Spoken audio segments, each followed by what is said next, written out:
right. What do you want to start with? The motors? I feel like I'm under pressure today for some reason. I don't know what's going on here. It's probably all of this. That's been here before, though. I also get, well, yeah.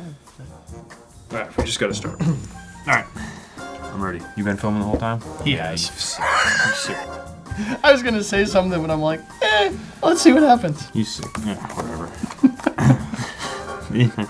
I was ready, too.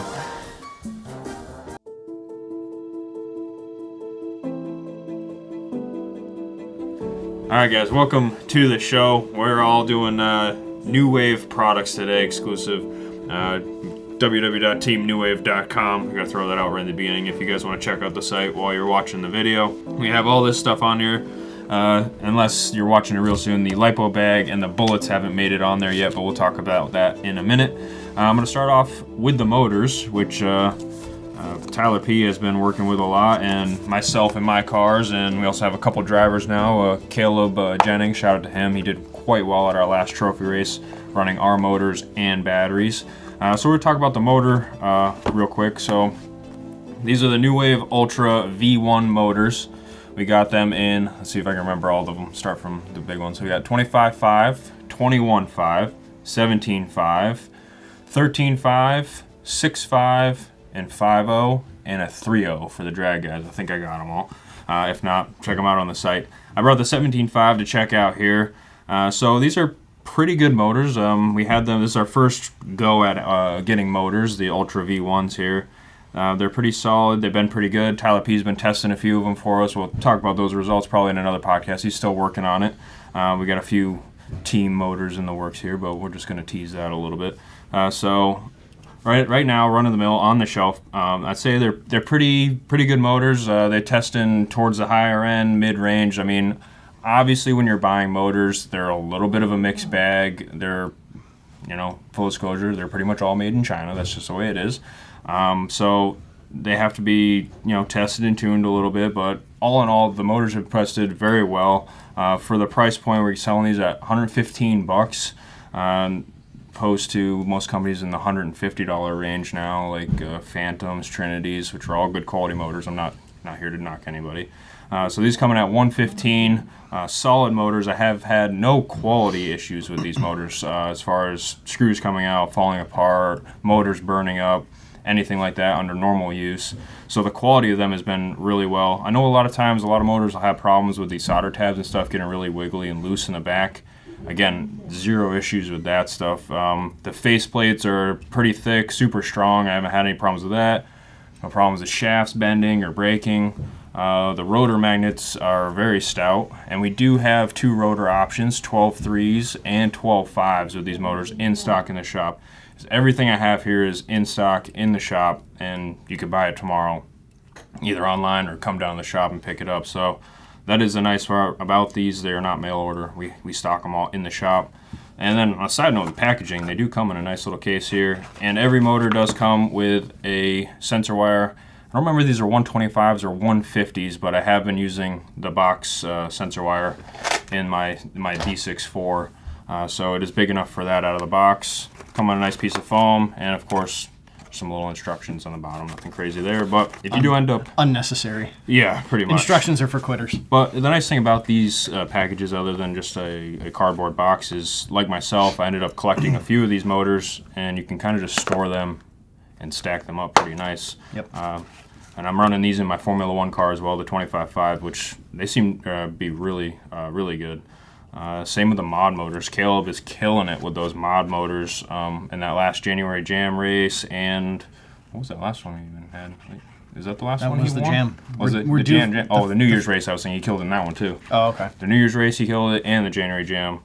So that was awesome. February freezer TBD.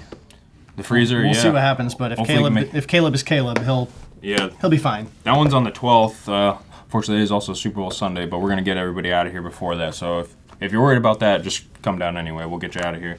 But anyway, the New Wave motors are proving to be very reliable, great for the money, and we do have some team spec ones in the works. Yeah, so without going into a ton of detail, I bought one of the standard 17.5s, threw it in my stock car, and have been mostly just doing R&D in preparation for the turf season. The 17.5 I got, all I did was set the timing. Yeah, that's another thing, too. Didn't change anything. It has the torque rotor, which is what comes in it, the 12.5 rotor. At 45, 50 degrees, it liked quite a bit of gear. These are pretty torquey motors. Peak power was also really good, but I had mine geared 33, 72, 34, 72. And they like gear. It came off cool. And I was on this layout, a hot lap, like a really good hot lap is 17.8, 17.7, and that was what I had with this motor. Yeah. And that's compared to guys running Scream or Phantom or Trinity.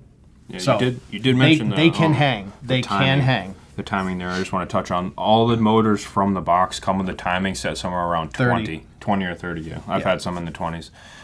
You're definitely going to want to turn them up. Yep. We're finding between the 45 and 50 mark is generally where I've been liking to run them.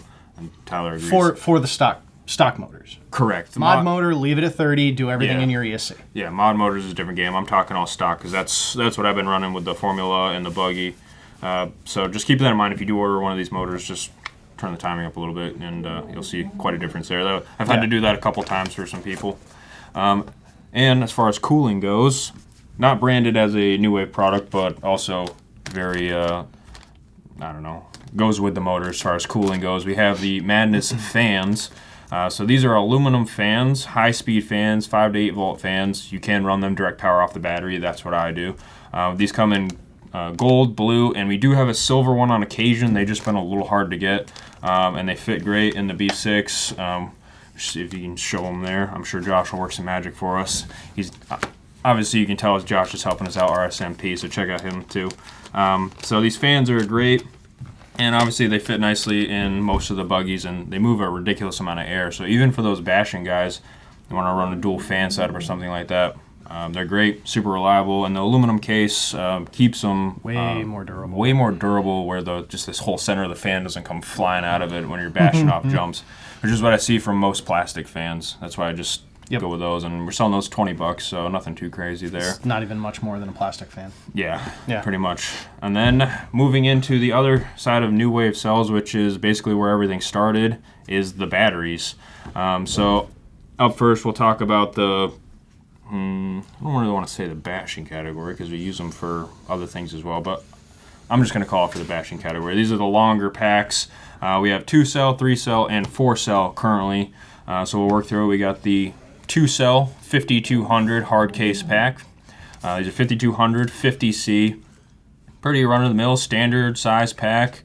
Dean's plug comes standard. They got the rubber grommets on them. Again, these have been solid packs, and anything 2-cell related. We use these in a lot of like Traxxas slashes, ready to run 10-scale vehicles. Tamiya stuff, maybe. Yeah, the Tamiya stuff, it works well. You just have to sometimes shave out some of the ribs. Some of them are still designed for the nickel metal stuff. It's not a 7.2 Nycad pack, so. Yeah, but we have been using these in the TTO2 class as well. Super reliable pack. As long as you don't put in anything that is more demanding than what it is intended for, which goes for any battery. Honestly, super reliable. I think these are about $60. Great pack. Can't go wrong with that.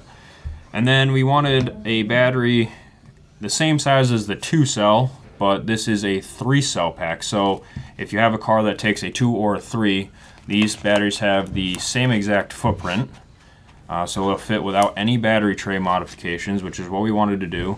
That's the 3-cell 5000 50C. So anything that works in, this will work in, as long as the car's 3-cell capable. And again, been super reliable. Same construction with the rubber grommets, so the dirt and the water and stuff like that. They're not waterproof, water resistant, dust resistant. So don't throw it in your pool because it's not going to like that. So again, 3-cell, 5000, great pack. And then these guys here, the 4-cell, the 8100C. These things have been killer for us. So we run these in 2 applications most of the time. One is your 8S trucks. Run 2 of these, like your Creighton 8Ss or the X-Maxes. They do fit in the X-Max. They're a little tight. You got to run them sideways, but we all have them in our trucks. Killer runtime out of these, almost to the point where you're starting to get a little bored on how much you're running the truck. We all run these in there, X-Maxes. On the bash days, pretty much anybody in our crew are going to be running these. I'm we probably getting 20-25 minutes of runtime out of these on an X-Max, which is pretty good considering how much we're really hammering on these things. And they take it. They're awesome packs. And the other thing that we use these for is 8th scale truggy. They do great. We run the 12 to 15 minute races. They have pretty much no problem making any of those races. They do come with a Dean's plug on them, but that can easily be changed even if you're ordering it. If you give us a call or throw us a note in the order and you want it changed, not a big deal. And that goes for any of those as well. We can change it to just about anything. So those are the 4S 8000 hard case packs. Awesome pack. Just take note, they're a little tall, so they may not fit everything. Sometimes we have troubles with 8 scale buggies just with the body fitting on the car. It just bumps it out a little bit. So if you have any questions about that, give us a call. We've tried these in quite a bit of cars. And then we're going to move into the 2-cell race lineup, which I'm going to let Tyler P do a little talking here too, because he's got a lot of experience with these packs as well. I know you had a lot of experience with the 46 and the 64. Yep. So I'll talk about these three, and then I'll let you talk about those. Can I really? I'm going to allow that. Oh, boy. I'll run through it real quick with all of them, just a quick spiel. So these are all the new wave cell, 2-cell packs. As I said before, we have the low LCG packs, low profile. Sorry about that. And then the I don't know, just standard size pack, I guess they call them. Yeah. So the 6400 is a hair bigger than the other two. And they're all 5mm bullets, which we also sell. We'll talk about those in a minute. So all of these are from the same manufacturer, and they all do very well. They have super good cells in them. We've had insanely good luck with them. And pretty much we have a battery pack for any one of your applications, whether you're running mod, stock, Formula One, touring car, GT12. We have a 1-cell as well. Currently, I was out of them. We're waiting for more to come in, but we do have a 1-cell 8000, so we got those covered too. So yeah, these have been real good for us.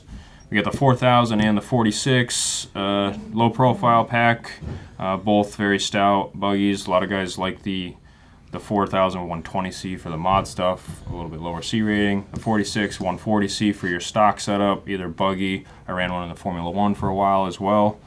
And then we got kind of a range on the larger packs, 5000, 52, and 64. So the 5000 and the 52 are the same physical size. 5000 is a 5100C, so it's just a little cheaper on the price. And the 52 is a 52 130C. A little more punch, a little more rip, so it's a little more expensive.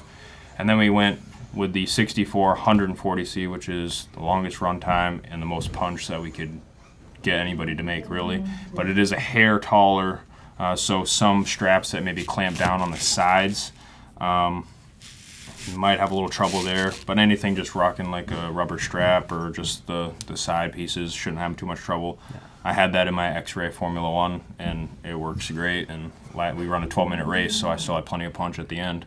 But I know Tyler P's been doing a little bit of testing here in his car, so I'm going to let him talk about those packs a little bit more. Yeah, sure. Go ahead, buddy. So most of my experience has been with the 4600. Yeah. I've been running, even though, like you said, the 4000 is a 120C, so it's going to take a little bit of the snappiness away from a mod car. I've been running the 4600 in my mod car with a 6.5 new wave motor. I'm going to be trying one of the 5.0s shortly because obviously the best way to lower your lap times is with horsepower, not with talent. Faster car. Yeah, so that's what we're going to do. But the 4600, great pack, plenty of punch, low IR. Run times are fine. With a 6.5, I'm running a bunch of turbo and boost for the straightaways. Like on the layout we have right now, it's just huge straight. No problem making the 5-minute runs, basically. I think most of the time I go out and I'll practice for 6 or 7 minutes without issue. Found out the lipo cutoff is not super precise on my ESC brand of choice at the moment, which may be changing. So I've brought those down a lot lower than I care to admit. And give them a little time to rest, and they come right back. They'll take a charge, and I've done that a couple times to a couple of those packs. So durability seems good, and performance is 100% there, and being that it's a low CG battery, it makes the car a little bit more forgiving, which now that the carpet is new and the grip is really high, that's a good thing. The 6400 is what I put in my stock car like I was saying, kind of just I've been experimenting with different motors, different brands, gearing, and just throwing the car down, running laps to see, especially how your motors compare to like the best of what's out there right now. Good thing is they do compare. They compare well. But the 6400 pack, it's even though it's a little bit taller, the fade over a 5-minute run is like negligible. It's crazy to me because like you could go out early on and say a 12.0 is a good lap time, 12 seconds. I could get an 11.8, 11.9, 11.7, and by the end of a run still be clicking off 12.0, 12.1, 12.0, 12.1. So that's my opinion. That's the pack you want in a stock car. Find ways to take the weight out of the car somewhere else and keep it as close to the limit as you can. That 6400 is a really, really good pack. And we did, Manny and I did some cycle testing to see, because I don't have an iCharger yet. Really? I need to grow up. But Manny does. And the IR on that pack compared to other like super expensive, top tier, best you can get batteries was right there. So to me, being able to get the new wave stuff, one, it's Chris's name, which like there's a lot of nostalgia, there's a lot of history there. But like you can buy a t-shirt that says this t-shirt supports my local hobby shop, or you can support your local hobby shop. And this is the way I prefer to do it because it's really good gear. So the 6400 is a great stock pack. The 4600 is a great mod pack. Yeah, those have nothing but good things to say. By far been the most popular ones, and personally, those are the ones that I was running as well. Yep. I ran the 46. That's actually in this buggy here. I ran it stock and mod with the 46 Tyler piece. There's really not much of a runtime issue as long as you're doing 5-6 minute races, no big deal. Yeah. And then I do the Formula 1 as well. I ran the 46 and the 64 in that. The 46 is awesome in the Formula 1 for qualifying, where the 64 is really a better option where it weighs a little bit more, but we run a 12-minute main in Formula 1. So that's where it's going to pay off. So the 46 would start fading around the 8-minute mark or so, which it's not horrible. I did quite well with it, but then I put the 64 in there, and then past the 8-minute mark, I'm starting to catch people at the end. Yeah. And then once they all found out I was running a bigger pack, they all switched to bigger packs. Now I don't have the advantage anymore. See, this is why you need to keep a towel over your car. The problem with working for the brand and putting stuff in my car is I have to tell them what I have in it. I know. Because it just sells more packs. But that's really the lesson here is it's not necessarily that this is a better pack than this. It's that they're different packs for different goals. Correct. If you're only going to run 5 minutes in a very light car with a 21.5 or 25.5, you're probably perfectly fine with this pack because the droop on voltage over the run, not that bad. Right. But when you're with a 17.5 buggy and, a track with a big straightaway, if it doesn't hurt the handling of the car, the 6400 is going to be crazy because, like I said, the fall off is just negligible. Yeah, and if you're looking, to save a couple bucks, you can step down to the 52 or the 5000.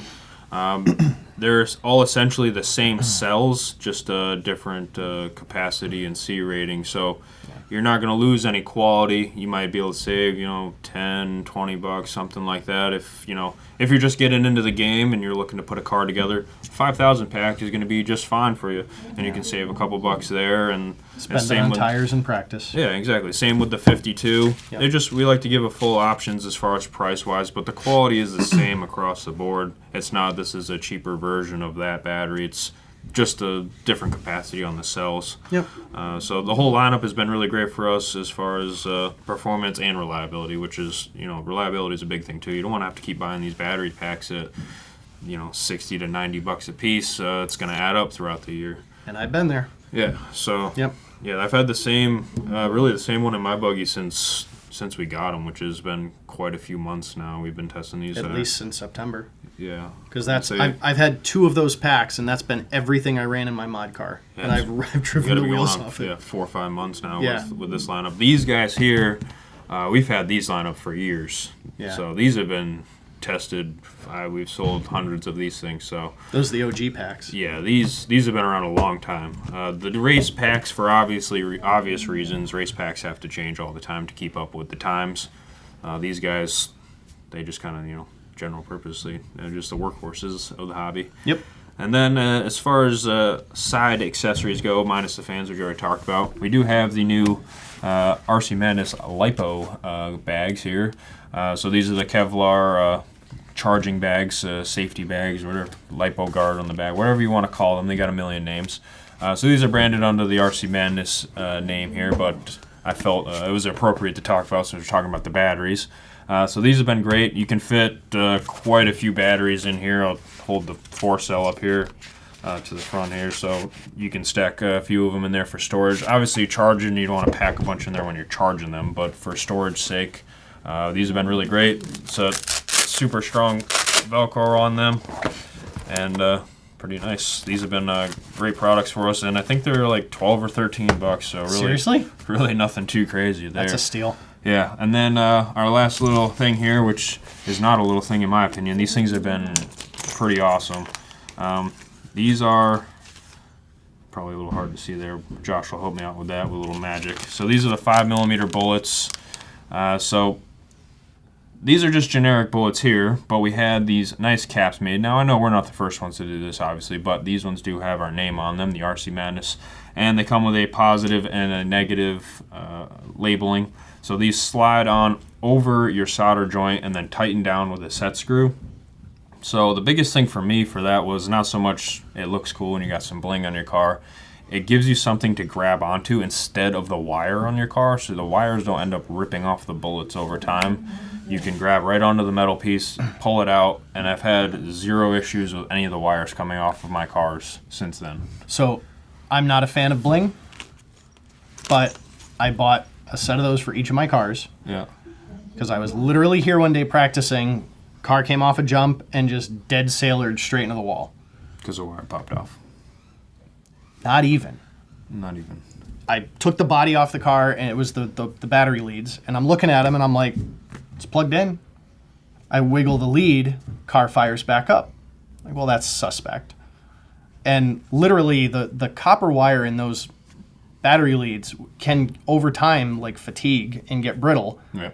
And within the rubber, you know, shrink tube, whatever of the line, they'll let go. So you'll basically have this little like stub on your bullet, and then inside the rubber line, it's disconnected. So those can save you from not finishing a qualifier, not finishing a main, or the wire actually coming off and then like arcing within the car. Which honestly, all of those happen more often than you would think. If you're a regular racer, then you probably see it. But I run the racing, so I see all the wire popped off, all my bullet fell out. Yep. So these things have been awesome. I've had no problems whatsoever, and they tighten on with a set screw. So I've had no problems with them actually coming off the bullet as well. Nope, me neither. I'd say the only tricky part with anything like this is if you're running thicker wire or your soldering is not the best. You got to be on point with these. Because the cap literally has to slide over. Yeah, if you're going anything thicker than 12 gauge, it's almost, you're going to be hard pressed to run these things. One, you're going to have to shave it down with like a Dremel or something like that to get it to slide over. And at that point, you're shaving away half the gauge of the wire, which kind of defeats the purpose of a heavy gauge wire, in my opinion. So just keep that in mind. For anything, 10 scale racing, buggy related, 8 scale, depending. 8 scale's where it might get iffy. Yeah, 8 scale, depending on what you run with wire. The Tekin wire is probably fine. Some 12 gauge. If you move into a 10 gauge stuff, it's gets tight.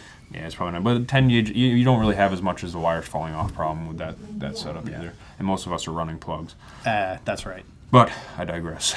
These things have been awesome. The RC Madness bullets, I think they're 15, 16 bucks, something like that. So you can check those out on the website. They're pretty awesome. And I think that about wraps it up for our new wave products. Obviously, we have more products under the RCM name, the toolkits and stuff like that, the multi-tools. But we just wanted to keep it for the new wave branded items. And we do have more stuff in the works as well. Which I can't talk too much about because it's still young. But yeah, thanks for watching, guys. Hopefully we filled you in on our new wave setup here. You can check out everything here on either rcmadness.com or teamnewwave.com, and obviously reach out to us with any questions as far as fitment or usage. anything like that, just give us a call. We're pretty much always here. So thanks for watching, guys. We'll see you in the next one.